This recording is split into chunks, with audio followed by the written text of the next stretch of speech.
नमस्कार जी। आज की इस वीडियो में दो प्रश्न लेकर आ चुके हैं। तो दोस्तों, अगर इस वीडियो पर क्लिक किए हैं तो आप शुरू से अंत तक जरूर वीडियो को देखें। दोस्तों, पहला प्रश्न है और ये दूसरा प्रश्न है। तो दोस्तों, पहला प्रश्न हम बनाएंगे और दूसरा प्रश्न आपके लिए रहेगा।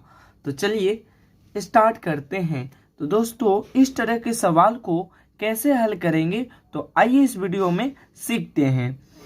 तो दोस्तों, प्रश्न संख्या 1 है। पहला प्रश्न है 14 प्लस 14 का आधा। दोस्तों, बहुत लोग क्या करते हैं, इस तरह से हल करते हैं और उनका आंसर गलत आता है।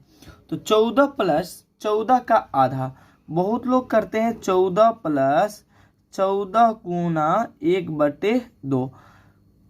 14 14 28 और गुना 1/2। यहाँ से लाते हैं 14 गुना 1 तो 14। बहुत लोग का आंसर 14 आता है। तो दोस्तों, अगर इस तरह से आप हल करते हैं तो इस तरह से अगर आप हल करते हैं तो इसका आंसर जो होगा, इसका आंसर गलत होगा। तो इस सवाल को हम लोग बोर्ड मास के नियम के अनुसार हल करेंगे। तो चलिए इस सवाल को हम लोग आसानी पूर्वक से हल करते हैं। तो दोस्तों, सीख लेते हैं कि बोर्ड मास नियम क्या होता है। तो देखिए, एक बोर्ड मास नियम है, बहुत ही आसान है। BODMAS। तो बोर्ड मास नियम, बी का मतलब होता है ब्रैकेट, सबसे पहले रेखा ब्रैकेट, छोटका मांझिल और 12 ब्रैकेट। ओ का मतलब होता है ऑफ, हिंदी में कहें तो का। डी का मतलब डिवीजन यानी भाग।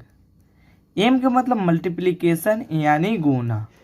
ए का मतलब एडिशन यानी जोड़ होगा दोस्तों। और एस का मतलब सब्ट्रैक्शन यानी घटाव। तो इस प्रकार से धीरे धीरे नीचे की ओर बढ़ते हैं।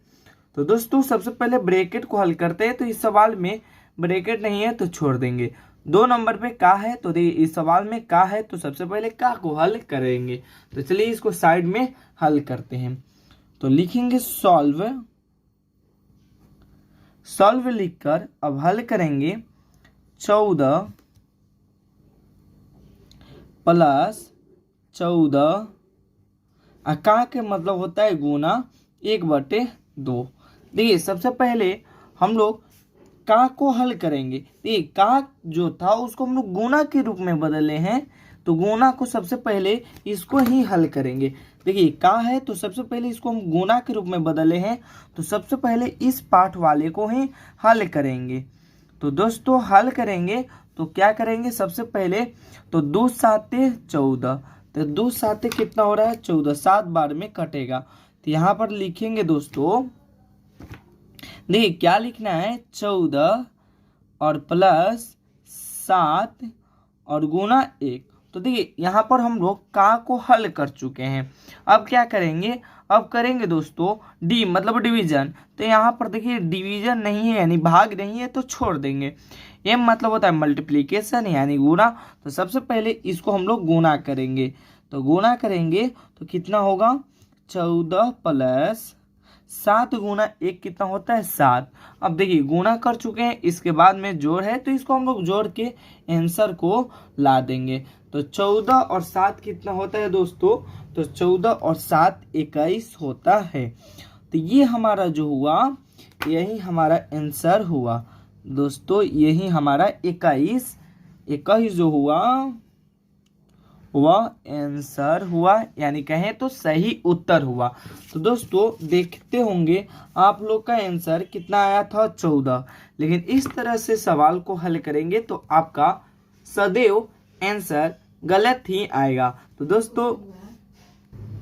दोस्तों हम उम्मीद करते हैं कि आप लोग इस तरह से ही बोर्ड मास के नियम के अनुसार ही हल करेंगे, तब ही आंसर सही होगा। अगर इस तरह से हल करेंगे तो आंसर जो होगा गलत होगा।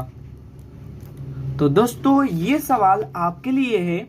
इस सवाल को आप बोर्ड मास के नियम के अनुसार ही हल कीजिएगा, इसी नियम के अनुसार हल कीजिएगा और आंसर आप लोग कमेंट कमेंट बॉक्स में ज़रूर बताइएगा। और दोस्तों अगर आप शुरू से अंत तक वीडियो को देखे हैं तो अपने दोस्तों के पास भी शेयर कीजिएगा, ब्रदर या सिस्टर के पास भी शेयर कीजिएगा। तो चलिए इसी प्रकार के वीडियो के लिए हमारे चैनल को सब्सक्राइब कर लीजिए।